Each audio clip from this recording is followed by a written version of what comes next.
Hello.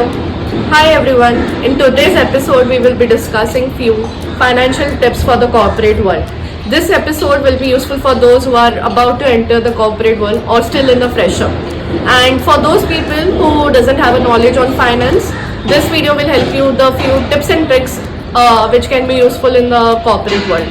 So number one thing is the person should be aware of the provident fund. From your salary structure, there are two amounts which is deducted for your retirement purposes. First is the provident fund amount, and the second one is the gratuity amount. So the provident fund amount is deducted by the employer from your end. For example, if it is deducted from your salary as a 10,000, so this 10,000 will be deposited to the government, and there is a fixed interest rate of 7 to 8%. After the 60 years of a service, during the retirement, you can withdraw this amount, and the best part is this amount is tax free. So this is purely saved for your retirement purposes. There is one more benefit of provident fund, which is that if you are depositing 10,000, your employer will also deposit 10,000 on your behalf. So total 20,000 each month will be deposited in the provident fund account. The second one in the salary structure is the gratuity amount. If you service in the same company for 5 years, after that you are eligible for the gratuity. So that's the two aspects which you should be aware of from your salary structure. Other than this, the corporate also gives perquisite like health insurance, accidental insurance and term insurance. As an employee, you should be aware of that how much amount is insured, how many people from your family is insured. You should be aware of the insurance card and what are the terms and conditions of that insurance.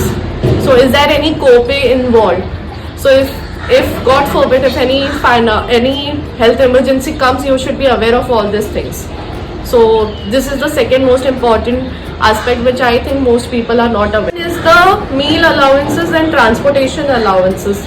So most of the employer gives the meal allowances as a Sodexo. So during my earlier organization, I used to get the Sodexo card where I can use that Sodexo card in the relevant stores. This amount is also another tax free, which can also help you to save your taxes, and you can use this card to redeem it any eligible stores. So you should be aware that whether you can opt for any Sodexo or transportation allowances. The first one is the NPS, National Pension Scheme, where you can opt for NPS from your employer, which is maximum 14% of your basic pay. Every monthly it is deducted and it is deposited in the NPS account, where the PF gives you a fixed return form of a thing. NPS is invested more in the equity and debt, and you can choose the portion of the equity and debt. And the good part is NPS is also a tax-free amount. Once you retired, the amount which you get is also tax-free. So you can also opt for this retirement for your retirement purpose. So first is the PF, second is the health and accidental insurance, third is the meal and transport allowances if the company gives, fourth is the NPS thing. So these are the four important financial tips for the corporate journey. Thank you. Stay tuned for the next video.